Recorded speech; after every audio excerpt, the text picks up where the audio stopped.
Hello everybody, my name is Bubble and welcome back to another video. The 1.21 experiment features have just released. We have a bunch of awesome new blocks. Now I'm sure one of your favorite YouTubers has already gone over all of them, but in case you haven't seen them, these are all of the new copper blocks, these are all of the new tough blocks, and here is the beloved crafter. Anyways, the other day I was thinking to myself, wouldn't it be cool if we had another village in the game that wasn't like any of the other conventional villages? And I thought that with the new tough and copper blocks, it could be a perfect combination to create one of these new structures. And that is exactly what we are going to be doing. We are going to be using these tough blocks and these copper blocks, and we are going to be designing our own village. Now, as you can see, we are in a tiger biome, and that's because I am going to use the tiger village as a reference. But all of the buildings are going to get a complete remodel with these new blocks. To start the village off, we need the villager meeting point. This is the fountain design that is used in the tiger village, and I'll transform it after we get some pathways in.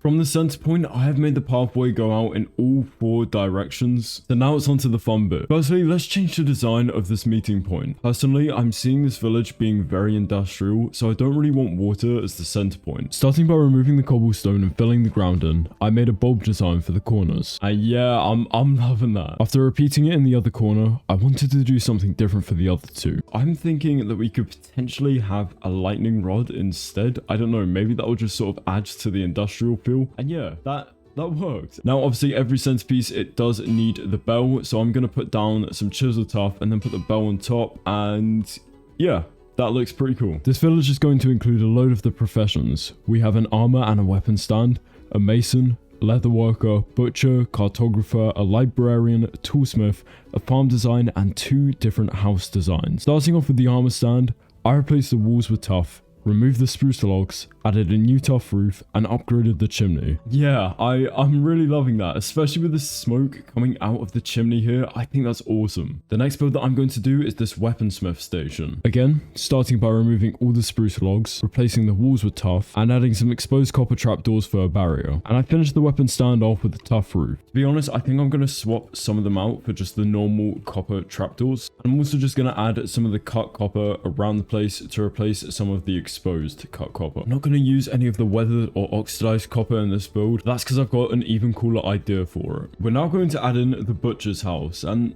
I actually think it's a bit claustrophobic in this area here, so I may move it like over here. I started by replacing the animal pen with stone and copper trapdoors, and after expanding the walls and removing the roof, I raised the walls up. We then began replacing the cobble with different tough blocks, and then added these copper lights on top. I went for a weird sci-fi industrial roof and a flat one for the lower building. Replaced the floor with smooth stone, added a chimney on the back, a couple windows on the side, and a chest containing random butcher items. And that is the butcher fully complete. We're now going to add in the cartographer's tower. Starting off with the tough brick base and expanding the tough walls up, I added a staircase to the side and tough walls to hold up the roof. I added this balcony to the side and then finished the roof with a copper bolt. We then added a loot chest downstairs, and that is the cartography tower complete. We're now going to work on the library, which is probably one of the biggest buildings in the entire village. And again, we started by removing the roof, extending the wall out by a block and replacing the cobble with new types of tuff. We used spruce planks on the second floor and a layer of copper slabs for the roof. Inside, we added a very nice loot chest with the chance of an enchanted book. Adding a couple of windows, the library was complete,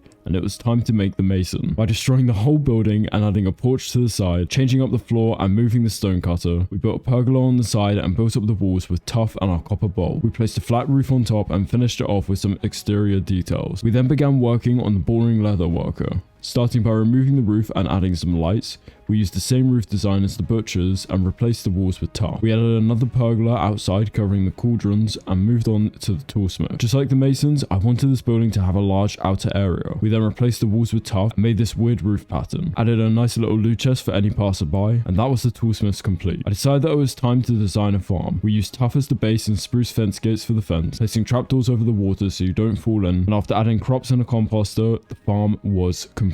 For a small house design, we used a single floor house house. Removed the roof and replaced the walls with tuff. Added a roof made out of polished tuff, copper, and tough bricks. We finished it off with a small loot chest of bread and copper. We used a 2-floor building for the large house, removing all the spruce logs and replacing the walls with tuff. We added a ring of copper on top and polished tuff above and around that. A small pergola over the front door, a chest containing some nice items, and we decided to add a loom upstairs, which we then accompanied with a sheep pen outside. All the buildings are now complete, and it's now time to detail the village. I used this copper bulb design around the village, added some copper and stone boulders instead of hay bales, small benches of lightning rods and trapdoors, and even some broken railways. And there we go, everybody. That is this village fully complete. I've copy and pasted a bunch of structures all around the place. We've added loads of awesome little details, and honestly, I think this would fit the vanilla game really well. But before we end the episode, I have one more little idea. Normal villages aren't the only types of villages that are in Minecraft. There's also abandoned villages. And so if I replace the copper with oxidized copper, replace the lightning rods with spruce fences, chuck cobwebs everywhere, and throw in some zombie villagers, then we get the abandoned village. Anyways, everybody, that is going to do me for today. This video took me about 6 hours to record because it was very difficult to get all the buildings copied across. If you look down here, you can see how many times I had to place a tiger village in order to get the building that I wanted. But anyways, everybody, please share your feedback to this concept in the comment section down below. Thank you all for watching. I'll be releasing more videos very soon, and I will see you in the next one.